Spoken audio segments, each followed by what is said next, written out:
Major সিনার চরিত্রে অভিনয় করবেন মেগাস্টার শাকিব খান। শাকিব ফাহাদের পরিচালনায় নতুন একটি সিনেমায় শাকিব খানকে সেনাবাহিনীর মেজর চরিত্রে অভিনয় করতে দেখা যাবে।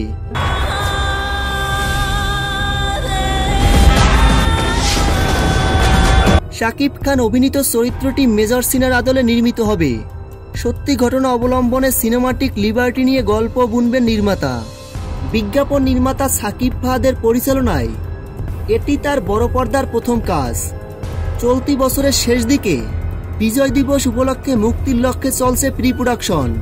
খুব শীঘ্রই শুরু হবে শুটিং।